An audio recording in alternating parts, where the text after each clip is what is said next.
Buen día, bienvenidos a nuestro curso de actualización en consultas frecuentes del cuidado primario. Mi nombre es Anderson Aparicio, residente de Medicina Familiar de la Universidad Pedagógica y Tecnológica de Colombia. Y el día de hoy voy a hablarles de hipotiroidismo y su manejo en los servicios de atención primaria. Este tema está dividido en cuatro partes en las cuales vamos a abordar una introducción donde hablaremos de aspectos superficiales de la fisiopatología, la definición, aspectos de la epidemiología, las causas, la clasificación, cuáles son los síntomas, las manifestaciones clínicas, cómo se hace el diagnóstico y por último el manejo terapéutico. Entonces, recordando un poquito el eje hipotálamo hipófisis tiroides, tenemos que la hormona liberadora de tirotropina, la TRH, va a ser sintetizada en el hipotálamo. De ahí se va a transportar hacia la adenohipófisis o hipófisis anterior, donde va a generar que se libere como tal la hormona estimulante de tiroides o la TSH hacia el torrente sanguíneo. La TSH va a tener un efecto a nivel de la tiroides y es que va a incrementar la síntesis y la secreción de la tetrayotironina o T4 y la triyotironina o T3 hacia la circulación, y estas a su vez, la T3 y la T4, van a hacer una retroalimentación negativa, digamos, disminuyendo la síntesis de secreción de la TRH y pues a su vez la disminución de la síntesis de la TSH. Por este lado tenemos, digamos, ya un poquito más eh, la composición celular y del folículo a nivel de la glándula tiroides, donde tenemos la célula base de la acción de esa síntesis hormonal, que va a ser la célula folicular, y el coloide, donde se va a dar como tal la síntesis final de las hormonas tiroideas. Entonces, ¿qué tenemos ahí? Entonces, este gráfico lo que explica es el mecanismo de la concentración de yodo a nivel de la glándula tiroides. Acá tenemos el yodo, que está a nivel sistémico, el cual eh, se va a transportar hacia el citosol de la célula folicular y para eso pues vamos a tener ahí un contragradiente activo, eh, pues digamos que va a permitir que se transporten los iones de sodio hacia el interior de la célula folicular con cada molécula de yodo. Ese sodio se va a desplazar siguiendo su gradiente de concentración y pues va a mantener la acción de esa bomba sodio-potasio ATPasa de una manera, y digamos va a hacer que se bombee de manera constante el sodio fuera del citoplasma de la célula epitelial. Entonces, pues así se va a conservar una concentración baja intraplasmática del sodio. Y pues finalmente el yodo va a pasar al coloide donde se va a hacer como tal la síntesis de las hormonas tiroideas. Respecto a la definición, entonces el hipotiroidismo lo podemos definir como una situación en la cual vamos a tener una reducción en la producción de producción o secreción de las hormonas a nivel de la glándula tiroides, o una disminución de esa función de las hormonas tiroideas sobre su receptor nuclear. ¿Estas qué función tienen? Recordemos entonces que tenemos estos receptores para las hormonas tiroideas en casi todas las células de nuestro organismo. Entonces, al tenerlas presentes en el músculo cardíaco, a nivel hepático, pues van a tener una función en la regulación del metabolismo y el consumo calórico de los distintos órganos y sistemas. Las manifestaciones clínicas van a depender variar según la edad, y esto tiene que ver también, digamos, con la función endocrina que podemos tener desde las primeras etapas de la vida hasta la senitud. Respecto a la epidemiología, digamos que es una enfermedad más frecuente en mujeres que en hombres, con una relación de 6 a 8 a 1. Esta aumenta en las mujeres después de la menopausia y también cuando miramos los grupos poblacionales, la vamos a observar con una mayor prevalencia en los pacientes mayores en las personas mayores de 65 años. Y digamos que la prevalencia a nivel general de la población general es más o menos de un 5 un 7%. Pero esto va a variar y los reportes van a variar pues dependiendo del diagnóstico y los tamizajes que se realicen y de algunas condiciones asociadas a esta patología. Acá hay digamos, una tabla en la cual nos muestra la presentación de hipotiroidismo, la prevalencia del hipotiroidismo en estos grandes estudios. Entonces, uno de los grandes estudios es el estudio Hannes 3, en el cual pues se evaluó la población americana eh, teniendo como base un punto de corte de TSH de 4 o 5, se observó una prevalencia de hipotiroidismo subclínico de 4,3% y hipotiroidismo franco del 0,3%. Tenemos otros estudios como el estudio de Framingham, en el cual teniendo un punto de corte un poco diferente de ese de 4,5, acá es de 10, observaron una prevalencia de 5,9% en mujeres y 2,3% en hombres, es hipotiroidismo franco. Y en el caso de Colombia se han realizado distintos estudios. Entonces, eh, pues se tienen unos puntos de corte de TSH diferentes y una prevalencia mayor del hipotiroidismo subclínico del 5,9%. Y en cuanto al hipotiroidismo franco, una prevalencia del 0,7%, un poco más alta que en el caso de los americanos. Y que hay que anotar que en esos estudios que se han hecho acá en Colombia, se observa que la prevalencia es mayor en mujeres y sobre todo en aquellas personas mayores de 60 años. Respecto a la clasificación, lo podemos clasificar eh, en primario, cuando hay una deficiencia como tal en la producción de las hormonas tiroideas, que pues van a ocurrir por una insuficiencia a nivel de la glándula tiroides. En el caso del hipotiroidismo secundario, la falla va a ser a nivel de la hipófisis, de la señalización hacia la hipófisis. Entonces vamos a tener una alteración de la hormona tiroestimulante, de la TSH. Y por último, tenemos el hipotiroidismo terciario, donde vamos a tener una alteración del hipotálamo por una liberación inadecuada de la hormona liberadora de tirotropina. Entonces, para no enredarnos tanto, tenemos hipotiroidismo primario cuando tenemos una insuficiencia tiroidea y hipotiroidismo central cuando el origen es a nivel del hipotálamo y de la hipófisis. Entonces, hay muchas causas de hipotiroidismo primario. Tenemos la tiroiditis crónica o enfermedad de Hashimoto, que es una de las causas más frecuentes donde tenemos una suplencia adecuada de yodo. El exceso de yodo y la deficiencia de yodo, pues van también a influir en una producción adecuada de las hormonas tiroideas. Y acá para el caso de Colombia, recordemos que a partir del año 2000, digamos, la Organización Mundial de la Salud declaró a Colombia como un país con un aporte adecuado, suficiente de yodo. Entonces, esto, digamos que es cuestionable, dado que en estudios que se han realizado en Colombia se ha identificado que esa suplencia es adecuada en distintas regiones, que digamos, las regiones donde se observa esa suplencia adecuada son las grandes ciudades. Tenemos el hipotiroidismo primario iatrogénico, cuando la persona ha sido sometida a procesos quirúrgicos donde se realiza una tiroidectomía parcial o total, o cuando o ha sido tratado con yodo o radiación en el cuello, en el caso de aquellos pacientes que han sido sometidos a radioterapia por neoplasias a nivel del cuello, como es el caso de los linfomas.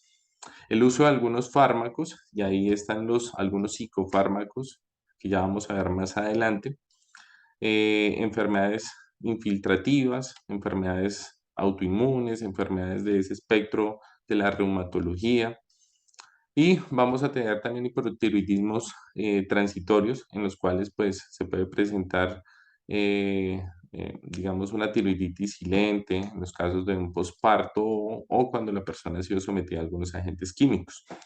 En el caso del hipotiroidismo central, cuando digamos el origen es a nivel del hipotálamo, de la hipófisis, entonces vamos a tener todas las causas que afecten, digamos, estos dos órganos. Entonces vamos a tener los tumores hipofisiarios hipotalámicos o los tumores supracelares. Entonces ahí podemos tener a aquellas personas que han sido sometidas a procesos quirúrgicos, donde en los cuales se ha visto afectados algunos de estos dos órganos, algunas enfermedades infiltrativas como la sarcoidosis, algunas afecciones que comprometen, digamos, a nivel central la hipófisis, como son las metástasis, y pues también puede ser el efecto de algunas, digamos, el efecto de algunas sustancias, como puede ser el uso de los glucocorticoides en algunas enfermedades reumatológicas. Respecto al hipotiroidismo primario, es la forma más frecuente del 99% de los casos, eh, debido a que hay una afectación como tal de la glándula tiroides y se van a distinguir dos formas. Entonces, tenemos el hipotiroidismo primario subclínico, donde vamos a tener una elevación de la TSH con concentraciones normales de la T4 libre, de la T3 libre, y digamos que rara vez esos niveles van a superar esos niveles de 10 miliunidades internacionales. Por otro lado, tenemos el hipotiroidismo primario franco, donde vamos a tener una elevación de la TSH con una disminución de la T4 libre. Entonces, ¿cuáles son las causas del hipotiroidismo primario? Tenemos la tiroiditis crónica, como les mencioné, era la más frecuente, que puede ser con o sin bocio. El diagnóstico lo vamos a confirmar por medio de la solicitud de los anticuerpos antitiroideos y digamos que eso es lo que nos va a confirmar en este caso la etiología. Está aquellos asociados con el aporte de yodo. Entonces, como les había mencionado, tanto el exceso como el déficit de yodo se puede relacionar con el hipotiroidismo primario. En el caso de el déficit, antes observábamos el bocio endémico, pero digamos que con el aporte, la suplementación de yodo en algunos alimentos como la sal, como la harina, el aceite, se ha visto una reducción de la presencia de esos bocios y como les había mencionado en el caso de Colombia, pues se ha declarado que Colombia es un país con un adecuado aporte de yodo en la dieta. El, el exceso también puede inhibir la organificación del yodo y, pues, en última, la síntesis de las hormonas tiroideas. Tenemos la iatrogenia en el caso de los pacientes que son llevados a tiroidectomía, entonces ahí tener presente que en esos casos en los que los pacientes son llevados a tiroidectomía, eh, la vida media de la tiroxina es de 7 días, entonces debemos esperar unos días para hacer una medición de estas hormonas para confirmar, digamos, los valores y dependiendo de los valores que tengamos, ofrecer al paciente un manejo adecuado. Tenemos el tratamiento con radioyodo, entonces digamos que eh, pues el hipotiroidismo es más frecuente durante el primer año post-tratamiento y pues digamos que ahí va a depender de la dosis y de la absorción que haya tenido como tal de radioyodo. La irradiación en el cuello, entonces aquellos pacientes que han sido expuestos a radioterapia, entonces ahí eso también va a ser dosis dependiente. Y tenemos el hipotiroidismo primario transitorio, que son los casos de la tiroiditis postparto y la tiroiditis subaguda, o cualquier cosa que pueda inflamar el tejido tiroideo, entre los cuales están algunos casos como el trauma. Respecto al hipotiroidismo central o secundario, digamos, se presentan en menor frecuencia, 1% de los casos. Va a haber como tal una alteración de la hipófisis que va a provocar una disminución de la secreción de la TSH, o si la afectación es a nivel del hipotálamo, pues una disminución en la secreción de la TRH. La mayoría de los pacientes pues van a tener una TSH normal o baja, pero van a tener niveles inapropiados de T4, T3 libre, y eso es lo que nos va a permitir hacer el diagnóstico. Respecto a esas causas del hipotiroidismo central, ya las había mencionado. Entonces tenemos los tumores hipofisiarios, se me había olvidado mencionar la silla turca vacía, importante las metástasis que pueden hacer metástasis, digamos los cánceres que pueden hacer metástasis a nivel central, y pues también algunas alteraciones genéticas que puedan regular la síntesis de la TSH o la TRH. Respecto a las manifestaciones clínicas, el paciente puede llegar con síntomas inespecíficos a nuestra consulta. Entonces, a veces los síntomas puede que no sean muy claros, ya que es importante hacer una buena anamnesis, un buen interrogatorio, indagar si el paciente, ante la sospecha de indagar si el paciente puede presentar otros síntomas o las manifestaciones, y no dejar de lado también los antecedentes familiares. Entonces, con qué síntomas nos puede consultar el paciente? Paciente que refiere que tiene la piel seca, que no tolera el frío, que toda hora vive arropado porque no tolera, digamos, muy sensible al frío, la sensación de cansancio, la astenia, eh, la voz ronca, el aumento de peso, el estreñimiento o parestesias. ¿Y qué signos vamos a observar? Paciente que tiene una lentificación de los movimientos, hiporreflexia, que la piel es áspera. Vamos a tener pacientes con cerosis, piel fría, el edema facial, aquellos pacientes con anemias o signos de anemia, en los cuales vamos a tener los pacientes pálidos, pacientes con fatigabilidad, o puede tener algunas manifestaciones cardíacas, como es el caso de la bradicardia. Entonces, las manifestaciones también van a ser diversas, va a depender del efecto que tenga como tal las hormonas tiroideas a nivel de cada uno de los tejidos. Como les mencionaba, tenemos receptores para las hormonas tiroideas en la mayoría de los órganos y sistemas. Entonces, en el caso de la piel y los anexos, pues lo que se va a observar es una acumulación de ácido hialurónico, la presencia de edema mucinoso sin fobia, la piel pálida, fría, en el caso del cabello, pues vamos a tener, digamos, un cabello más débil, más seco, quebradizo. En el sistema cardiovascular, digamos que las hormonas tiroideas tienen un efecto ionotrópico y cronotrópico positivo, entonces van a disminuir el gasto cardíaco en reposo, van a disminuir la frecuencia cardíaca, como tal una reducción del flujo sanguíneo hacia todos los tejidos, y en algunos casos se va a observar cambios en el electrocardiograma, en el que podemos ver, por ejemplo, eh, una bradicardia sinusal o un PR prolongado con baja amplitud de la onda P y complejos QRS. A nivel del aparato respiratorio, entonces vamos a tener una afectación eczematosa como tal de la musculatura y depresión de los estímulos ventilatorios. Entonces, un paciente que va a estar con hipoventilación. Y acá, pues, también esto puede precipitar más en el caso de los pacientes con síndrome de apnea obstructiva del sueño, pues por la macroglosia y también la relajación de los músculos. En el sistema nervioso vamos a ver alteración de las funciones intelectuales. Entonces la persona puede manifestar también pérdida, alteraciones de la memoria, o en el caso de los niños también problemas o alteraciones del aprendizaje. Entonces vamos a tener un pensamiento enlentecido, digamos, las funciones intelectuales las vamos a ver disminuidas. Y en el caso de los pacientes que tienen trastornos psiquiátricos como la depresión, pues también sospechar, y es mandatorio, ¿no?, hacer el tamizaje para hipotiroidismo. En el sistema muscular, pues va a haber un retraso en la contracción y la relajación muscular, va a haber una lentitud de los movimientos y un retraso de los reflejos osteotendinosos. Entonces, ahí es donde les mencionaba que el paciente puede tener una hiporreflexia.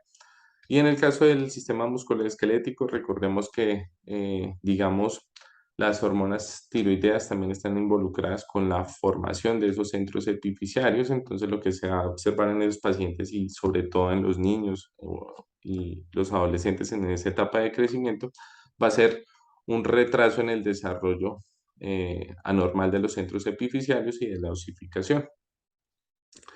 ¿Cuáles son las recomendaciones acerca del tamizaje en los adultos? Entonces, acá están las recomendaciones de varias asociaciones. Em, en el caso de la Asociación Americana del Tiroides, lo que recomiendan es que se haga el tamizaje para mujeres y hombres mayores de 35 años cada 5 años. Pero estas recomendaciones varían entre las distintas organizaciones, entonces algunas solo recomiendan que se haga en pacientes mayores de 65 años, especialmente cuando son mujeres, y otras pues no recomiendan el tamizaje en población adulta sana o asintomática. ¿En quién va a ser mandatorio el tamizaje? En aquellas personas que tengan enfermedades autoinmunes como una diabetes mellitus tipo 1, en pacientes con una anemia perniciosa. Recordemos que, pues, digamos, también al tener receptores a nivel hepático, podemos tener pacientes con alteraciones del perfil lipídico en quienes, dependiendo de la sintomatología y la clínica, también sería mandatorio hacer el tamizaje. Eh, digamos, en el caso de los pacientes que tengan parientes en primer grado que tengan enfermedad tiroidea autoinmune, hay que hacer el tamizaje. Aquellos pacientes que hayan sido sometidos a radiación con radioterapia o yodo radiactivo, antecedentes de cirugía o que encontremos a la exploración física alguna alteración de la tiroides, de la anatomía tiroidea, pues vamos a hacer el tamizaje. Pacientes con enfermedades psiquiátricas, pacientes con el uso de algunos psicofármacos, como el caso del litio o la amiodarona. Y acá hago un paréntesis para recordar el tamizaje neonatal, pues en el caso de Colombia, por medio de la resolución 412, es obligatorio hacer el tamizaje para hipotiroidismo en los recién nacidos y pues esto hace parte de la atención integral del parto, entonces no olvidarlo. ¿Qué otras condiciones tenemos comunes asociadas? Entonces, como les había mencionado, pacientes con hipercolesterolemia, con hiperprolactinemia, anemia en la cual no se ha logrado caracterizar el tipo de anemia, paci- pacientes con falla cardíaca, en aquellos pacientes en los que encontramos en el electrocardiograma un QT prolongado o pacientes con estreñimiento crónico. ¿Qué paraclínicos vamos a solicitar? Por lo general, el diagnóstico siempre lo vamos a hacer con TSH y T4 libre. Esa es la forma de confirmar como tal el diagnóstico. Entonces, tenemos unos rangos en- y esos rangos van a depender también, digamos, de la sensibilidad que nos dé el laboratorio la, para la medición de la TSH, de la T4 libre. Entonces, entre más sensibilidad haya, pues va a ser mejor digamos, los valores que nos ofrece el laboratorio para tomar una determinación. Entonces, en el caso de la TSH, vamos a tener el rango normal entre 0,4 y 4,5. Hablamos de un hipotiroidismo cuando tenemos una TSH mayor a 10 microunidades internacionales por mililitro y una T4 libre, el rango normal va a ser entre 0,9 y 9,7. Hablamos de hipotiroidismo cuando tenemos una T4 libre menor a 0,89 nanogramos decilitro. Y en el caso de la T3 total, que casi no la vamos a solicitar, ¿por qué? Por la sensibilidad que nos puede ofrecer el laboratorio, que acá son muy pocos, en Colombia son muy pocos los laboratorios que tienen una alta sensibilidad con la T3 total. Entonces, vamos a tener como un rango normal entre 95 y 190. Hablamos de hipotiroidismo cuando tengamos un valor menor a 94 nanogramos decilitro. Entonces, de una manera organizada, en un paciente que tenga signos y síntomas que sugieran hipotiroidismo, o en aquellos que mencionamos que era mandatorio, entonces pacientes con antecedentes familiares, con aquellos pacientes con diabetes tipo 1, pacientes que se han llevado a tiroidectomía, pacientes que han sido sometidos a radioterapia o a terapia con yodo radiactivo, En esos pacientes vamos a tomar TSH, T4 libre. Si la TSH está aumentada, recordemos una TSH mayor a 10, entonces hablamos de un hipotiroidismo primario. Si la T4 libre está reducida, recordemos valor a 0.89, hablamos de un hipotiroidismo franco, y si la T4 libre es normal, hablamos de un hipotiroidismo subclínico. En esos casos de hipotiroidismo primario en los cuales queremos confirmar como tal la etiología para ver si es de causa autoinmune o no. Entonces, podemos hacer la solicitud o la medición de los anticuerpos antitiroglobulina o antiperoxidasa. En este caso, pues, no se piden los dos al tiempo. Lo que se sugiere es pedir inicialmente los anticuerpos antiperoxidasa y dependiendo de si estos salen positivos, pues ahí confirmamos de que se trata de una eh, eh, enfermedad autoinmune, específicamente una tiroiditis crónica autoinmune o enfermedad de Hashimoto. Y en el caso de que los anticuerpos antitiroglobulina o antiperoxidasa sean negativos, pues estaremos hablando de un hipotiroidismo transitorio, al hipotiroidismo secundario al efecto por algunos fármacos o algunos procesos infiltrativos o la irradiación externa. Por el otro lado, entonces, en el caso de una TSH, eh, digamos, normal o reducida, con una T4 libre reducida, vamos a estar ante un hipotiroidismo central que pues ya dependerá si es secundario o terciario, y aquí va a tener utilidad el uso de otras pruebas diagnósticas, como es el caso de la resonancia magnética hipoficial hipotalámica, o ahí ya tendríamos que entrar a evaluar qué otros ejes hormonales pueden estar alterados y hay que solicitar, dependiendo de cuál tengamos la sospecha, pues los estudios pertinentes. Entonces, el diagnóstico lo vamos a hacer con la TSH. Entonces, eh, la TSH va a variar con la edad. Se estima que más o menos se incrementa 0.3 unidades internacionales litro por cada 10 años de edad después de los 39 años. Entonces, el estudio Hannes 3, digamos que determinó unos límites superiores para la TSH dependiendo del grupo etario de los pacientes. Entonces, para aquellos pacientes entre los 30 a los 35 años, pues vamos a tener un límite de 3.5 y entre 3.5 y 4.4, pero ahí es donde entramos a diferir que entre mayor edad vamos a tener un límite mayor de normalidad. Entonces, los pacientes mayores de 80 años vamos a tener un límite normal, por ejemplo, de 7.5, y acá es indispensable pues contar con una tablita o alguna herramienta digital, la cual nos permita tener a la mano esos valores y dependiendo de la edad también ver cuál es el límite de normalidad.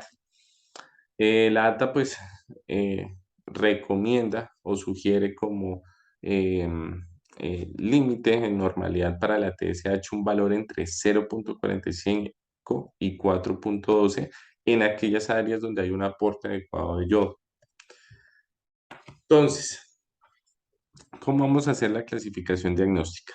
Entonces, dependiendo de los valores de TSH, en aquellos pacientes que tengamos una TSH mayor a 10 con una T4 libre disminuida, vamos a estar hablando de un hipotiroidismo manifiesto o franco.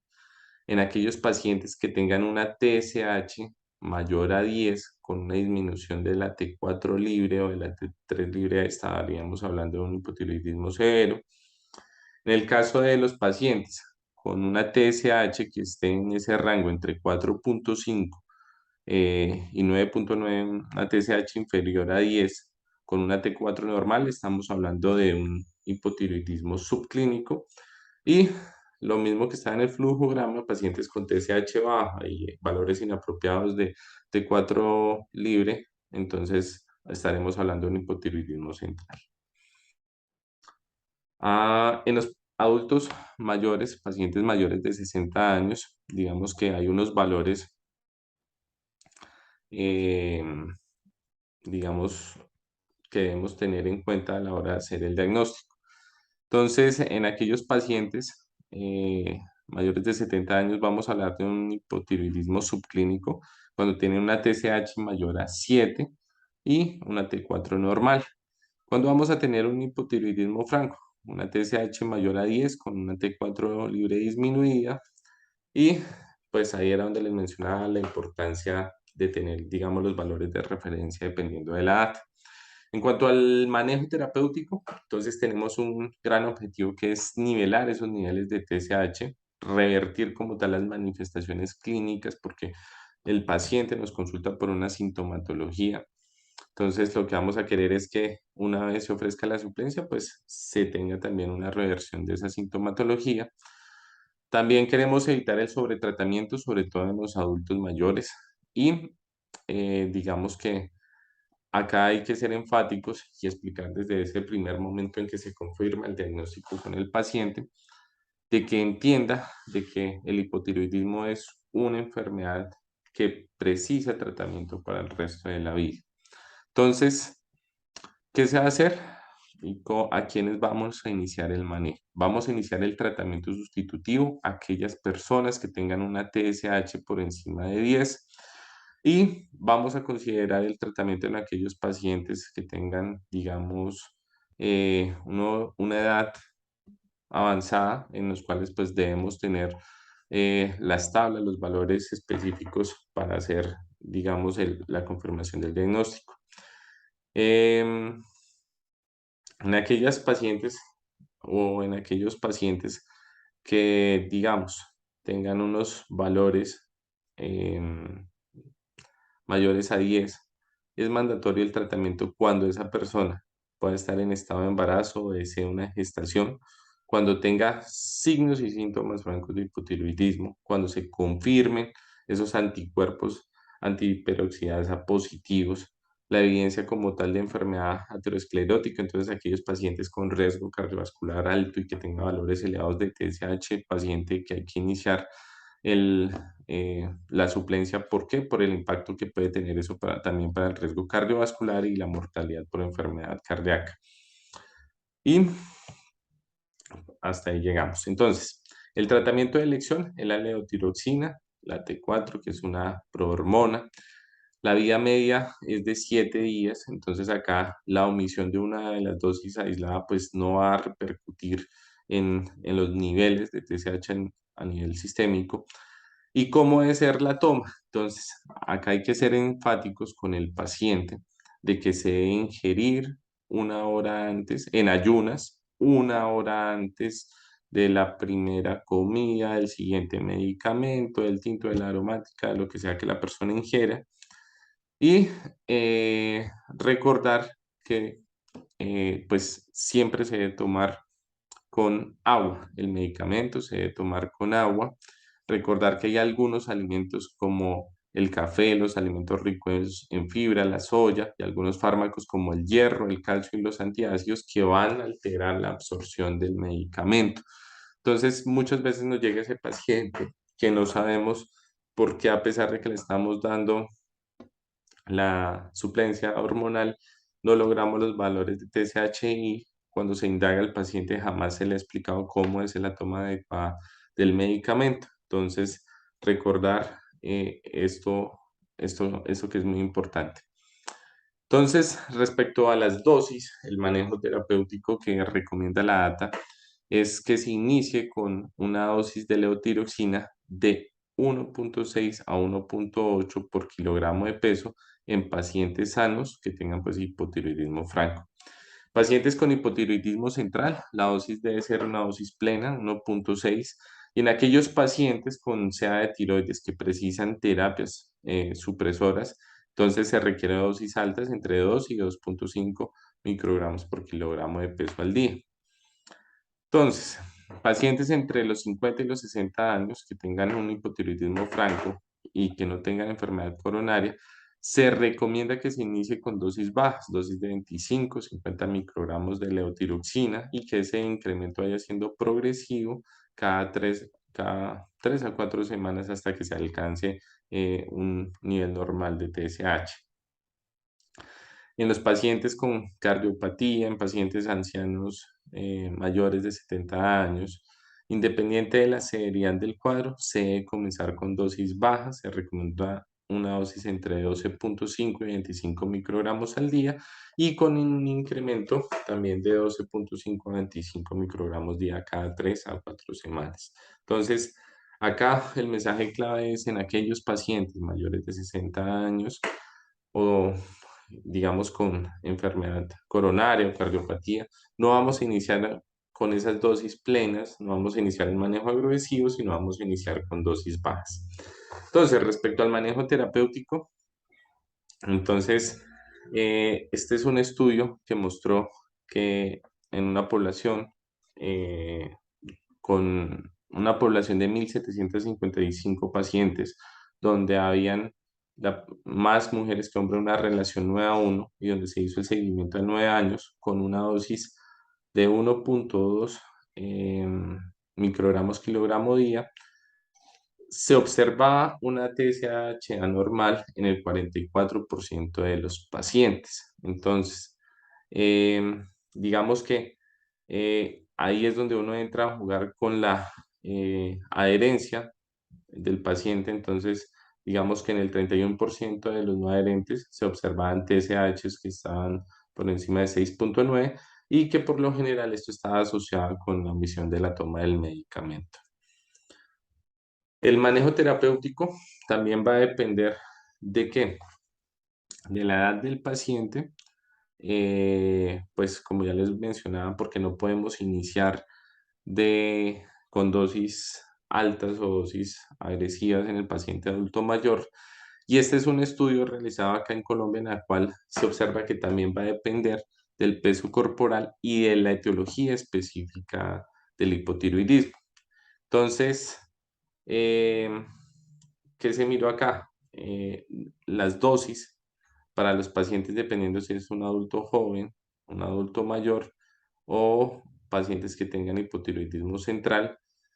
Y dependiendo digamos, en este estudio se encontró que, por ejemplo, la frecuencia o la causa más común de hipotiroidismo eran aquellos hipotiroidismos primarios en los cuales no se había confirmado como tal la etiología por medio de anticuerpos, seguido de el hipotiroidismo autoinmune, como les mencionaba, era la causa más frecuente, ya dado la suplencia adecuada de yodo acá en la dieta, en el caso de los colombianos, y en una menor medida, como lo pueden ver acá, el hipotiroidismo central. ¿Qué observaron ahí los autores de este artículo? Entonces, de que dependiendo de la causa, se van a necesitar dosis más altas de TSH para lograr ese control, digamos, el control de la TSH. Entonces, en pacientes, eh, por ejemplo, que han sido llevados a una tiroidectomía total, van a ser dosis, por ejemplo, de 1,65 microgramos kilogramo día. Y en aquellos pacientes que tienen, por ejemplo, un hipotiroidismo primario, en el cual autoinmune, en el cual pues no se ha confirmado como tal el diagnóstico por anticuerpos, entonces podemos iniciar con dosis más bajas. Entonces, respecto al manejo terapéutico, pacientes con TSH menor a 10, estamos ante la presencia de un paciente con hipotiroidismo subclínico en el cual el manejo puede ser con dosis más bajas, 0,6 a 0,9 microgramos kilogramo día. En el caso de los pacientes con una TSH entre 10 y 20, podemos iniciar con dosis entre 1 y 1,3 microgramos kilogramo día. Pacientes con TSH mayor a 20, iniciamos con una dosis mayor, 1,3 a 1,6 microgramos kilogramo día. Y en aquellos pacientes que han sido llevados a tiroidectomía total, hipotiroidismo por yodo, o que tengan esa TSH mayor a 10, pues sí podemos arrancar con esa dosis plena de 1,6 microgramos kilogramo día. Recordemos, la dosis más alta son de aquellos pacientes que fueron llevados a tiroidectomía total por cáncer. Entonces, en los pacientes digamos, las metas son esos niveles de supresión y por eso las dosis de levotiroxina son las más altas. ¿Cuáles son las metas? Entonces, eh, recordemos que debemos medir la TSH 8 a 12 semanas después de haber iniciado el tratamiento. Entonces, en esos casos vamos a tener unas metas dependiendo de la edad.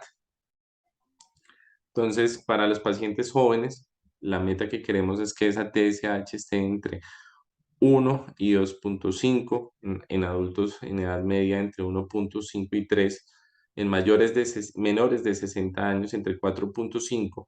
Y recordemos lo que les decía del diagnóstico de los pacientes de TSH, de la TSH para hacer el diagnóstico de hipotiroidismo, de que el hipotiroidismo después de los 70 años ya se admiten valores de una TSH mayor a 7 y en esos pacientes pues la meta es que tenga una TSH inferior a 8 miliunidades de litro.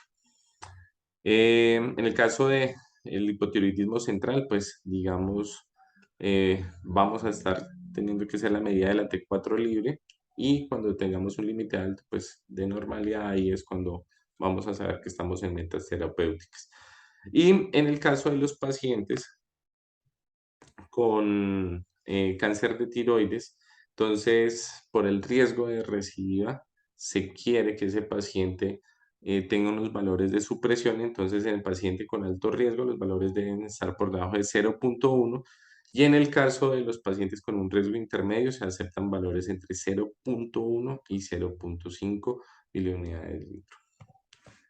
Respecto al hipotiroidismo subclínico, entonces se va a definir como la presencia de niveles elevados de tirotropina, una TSH, eh, digamos, en un límite superior al normal para la edad, y recordemos que esto va a depender de la edad y el sexo, con unos niveles de tiroxina o triiotironina normales. En los mayores de 70 años, pues el límite superior de la TSH puede ser de 6 mil unidades litro, y a los 80 años de 70 mil unidades litro.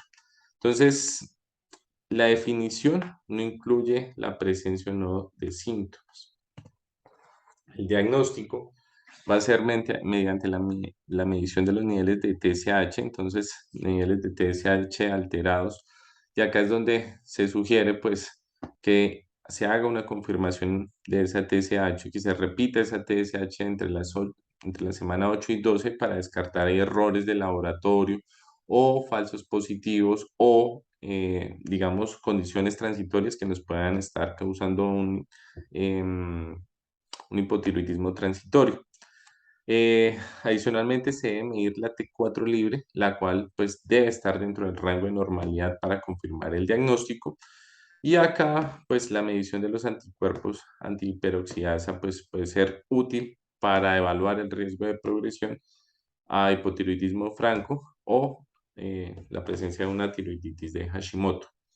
Respecto a la etiología, es muy similar a la del hipotiroidismo, entonces tenemos la tiroiditis autoinmune, tenemos la déficit o el exceso de yodo, en aquellos pacientes que han sido llevados a una resección quirúrgica total o parcial de la tiroides, el uso de fármacos como el litio, la amiodarona, algunas enfermedades infiltrativas como la sarcoidosis o la amiloidosis y aquellos pacientes que han sido sometidos a radioterapia. ¿Cuál es el significado clínico y por qué es importante el hipotiroidismo subclínico? Por el impacto que pueda tener para la salud, ya acá, digamos, no contamos aún con estudios que nos digan o nos correlacionen el riesgo de no tratar como tal un hipotiroidismo subclínico. Entonces, hasta el momento no se cuentan con ensayos clínicos aleatorizados que demuestren que pues, su tratamiento reduce las complicaciones o los desenlaces duros en cuanto a la mortalidad, por ejemplo. Y pues digamos que eh, digamos, está, dependiendo de los estudios, debate sobre la progresión hacia el hipotiroidismo franco. Entonces, hasta en el 50% de los pacientes que tienen TSH entre 5 y 10, pues se van a recuperar en los siguientes 36 meses sin recibir tratamiento de suplencia. Y 15% de los pacientes pues pueden tener una TSH entre 10 y 15 y el 5% pues pueden, pueden tener una TSH mayor a 20 miliunidades litro. Entonces, digamos que acá eh, es el riesgo de progresión hacia un hipotiroidismo franco. ¿Cuáles son los síntomas? Aquí digamos que los síntomas pueden ser muy inespecíficos, no hay especificidad de los síntomas.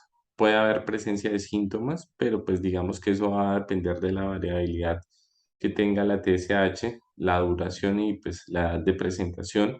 En el adulto mayor la probabilidad de síntomas es normal porque pues a esa edad se sobreponen algunos síntomas de otras patologías. Y acá pues el factor de riesgo cardiovascular. Entonces aquellos pacientes em, digamos, em, con riesgo de patología cardiovascular, pues va a tener importancia el tratamiento de un hipotiroidismo subclínico. En los pacientes aumenta el riesgo de sufrir cualquier evento coronario, eh, digamos, después de los 65 años y también, digamos que tener valores eh, de TSH mayor a 10 pues se ha asociado con mayores complicaciones y una mayor presentación de insuficiencia cardíaca y enfermedad coronaria. Entonces, ¿a quién vamos a tratar? Entonces, acá es importante individualizar el paciente. Pacientes con TSH entre 4.1 y 10, pues hay que mirar qué otros factores hay asociados, ver si ese paciente ya tiene una evaluación del riesgo cardiovascular. ¿A quién con toda seguridad vamos a tratar? A pacientes que tengan pues TSH mayor a 10 con un riesgo cardiovascular eh, significativo, alto, muy alto. ¿Cómo hacer el tratamiento? Con levotiroxina. Entonces, en aquellos pacientes con una TSH menor a 10, ya les había mencionado anteriormente que se admiten o se puede iniciar con dosis más bajitas, dosis de 25 a 50 microgramos día. En aquellos pacientes que pues tienen TSH mayores a 10, podemos iniciar con dosis de 50 a 75 microgramos día. Y pues se va a hacer también un control de la TSH a las 8 semanas para titular la dosis. Si la TSH es baja, se puede reducir hasta un 15% la dosis semana. Entonces, en cuanto al hipotiroidismo subclínico, entonces ante la presencia de una TSH elevada con una T4 normal, debemos confirmar si hay una persistencia en la alteración de esa TSH. Ahí tiene utilidad la solicitud de los anticuerpos antiperoxidasa. Entonces, en aquellos pacientes que tengan el anticuerpos antiperoxidasa positivos, debemos pues iniciar el tratamiento y en aquellos pacientes con anticuerpos antiperoxidasa negativos, pues va a depender de los valores de TSH. Entonces, en pacientes menores de 65 años con una TSH menor a 7, pues se le puede ofrecer el tratamiento. Y en pacientes mayores de 65 años con una TSH mayor a 10, iniciamos el tratamiento. ¿Cuáles son los otros casos específicos ante unos anticuerpos negativos? Entonces, con una TSH que esté menor a 7, en menores de 65 años vamos a ofrecer tratamiento en mujeres que haya una relación con infertilidad, que deseen embarazarse o que estén en estado de embarazo, pacientes con bocio y que tengan el riesgo cardiovascular elevado. Ese es como el grupo de pacientes que vamos a tratar, menores de 65 años con una TSH menor a 7. Entonces, acá hay que ser muy específicos en que el hipotiroidismo subclínico vamos a tener que individualizar el paciente y acá es donde vamos a tener un poco más de utilidad en la solicitud de esos anticuerpos antiperoxidasa.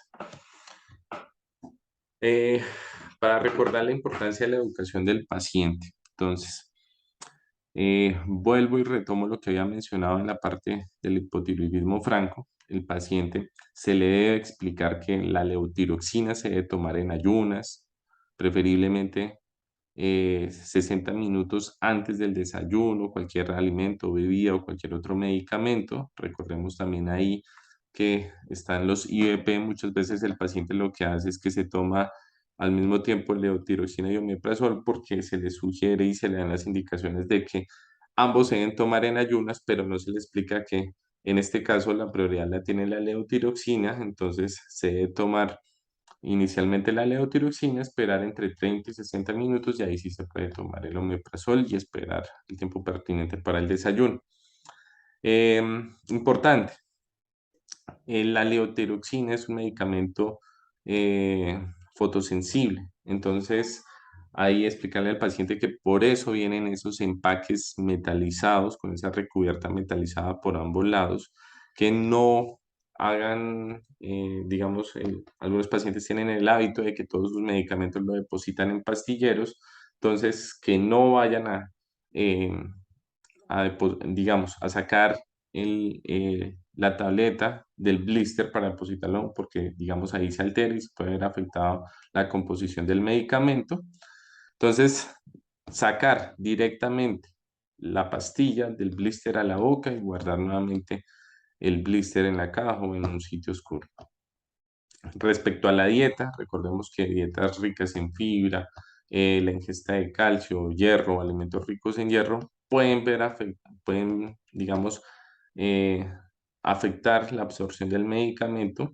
Entonces se les sugiere a los pacientes que esos alimentos los ingieran 3 a 4 horas después de haber tomado la levotiroxina y que el consumo de café lo hagan 30 o 60 minutos después de haber ingerido el medicamento, preferiblemente 60 minutos después. Respecto al seguimiento, entonces hacer la medición de la TSH de 6 a 8 semanas hasta que el paciente pues se encuentre en los rangos esperados para la edad y el sexo. Y luego de alcanzar la meta, entonces pues digamos, em, si el paciente es adherente, podemos hacer la medición de esa TSH cada 6 a 12 meses. Respecto al hipotiroidismo durante el embarazo, entonces hacer acá algunas aclaraciones.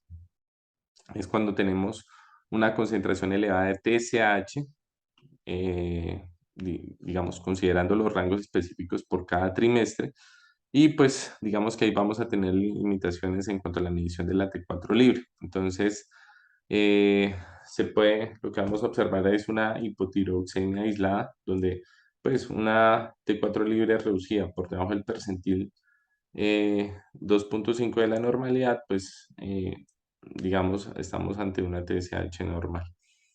Respecto a los eventos adversos, entonces, ¿cuál es el problema de un hipotiroidismo durante el embarazo? Que hay un mayor riesgo de parto pretérmino, el bajo peso al nacer, que puede estar asociado a las pérdidas fetales, ya que aquellas pacientes que tengan uno, dos, tres abortos y, digamos, no se ha indagado cuál es la causa todavía de esos abortos, los trastornos hipertensivos asociados y el efecto negativo en el neurodesarrollo fetal. Entonces, respecto al hipotiroidismo durante el embarazo, digamos que eh, hay que hacer el tamizaje dirigido a la paciente con alto riesgo y el tamizaje universal dependiendo de la disfunción tiroidea subclínica. Entonces, recordemos que para eso tenemos una ruta de atención materno-perinatal que revisamos en sesiones anteriores en las cuales pues se indica como tal cuáles son los momentos específicos para la tamización y la toma de la TSH en el embarazo.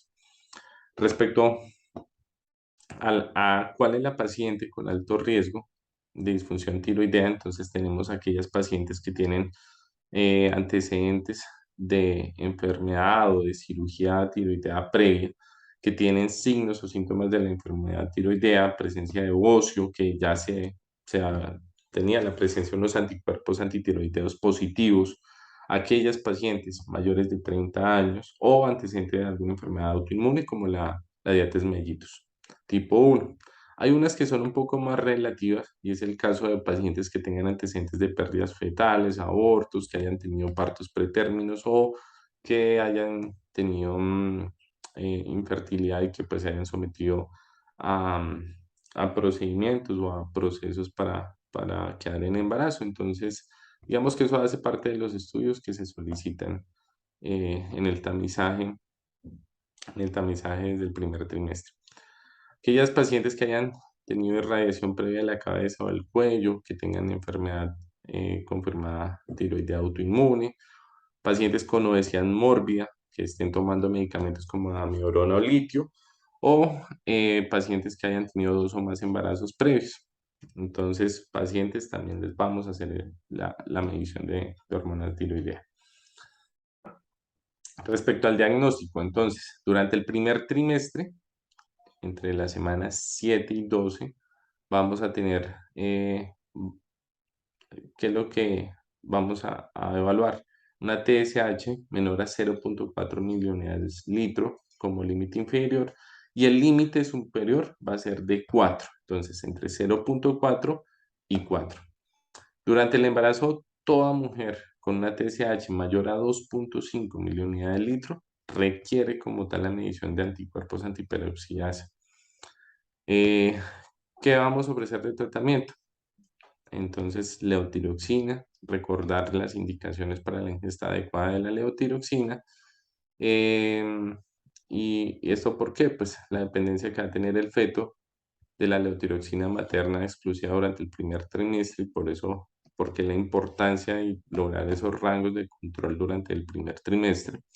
Y em, digamos que las recomendaciones pues también van a ser dadas dependiendo de los niveles de la TSH y la presencia o no de los anticuerpos antiperoxidasa. Entonces, en aquellas mujeres con alto riesgo de disfunción tiroidea, vamos a hacer la solicitud de una TSH. Si esa TSH es menor a 0.1 microgramos unidad de litro, entonces vamos a hacer estudios y seguimientos por tirotoxicosis. En aquellas pacientes con una TSH entre 0.1 y 2.5 no se requieren estudios adicionales. Si se tienen, pues, si se pueden solicitar los anticuerpos antiperoxidasas, pues se puede hacer la medición cada 4 semanas de la TSH. En el caso de una TSH entre 2.5 y 10, es mandatorio solicitar los anticuerpos antiperoxidasa y pues hacer las mediciones de TSH. Entonces, en las pacientes que tengan anticuerpos positivos con una TSH mayor a 4, es mandatorio tratar. Si está en ese rango entre 2.5 y menor a 4, pues ahí es donde vamos a entrar a considerar algunas cosas específicas de la paciente y en el caso de que tengamos unos anticuerpos negativos, entonces con una TSH menor a 4, no vamos a tratar esa paciente. Con una TSH mayor a 4, vamos a considerar el tratamiento dependiendo de los factores de riesgo asociados que tenga la paciente. Y si tiene una TSH mayor a 10, es un hipotiroidismo manifiesto, un hipotiroidismo franco. Esa paciente debe tener tratamiento con levotiroxina y la dosis va a ser de 1.2 a 1.4 microgramos kilogramo día.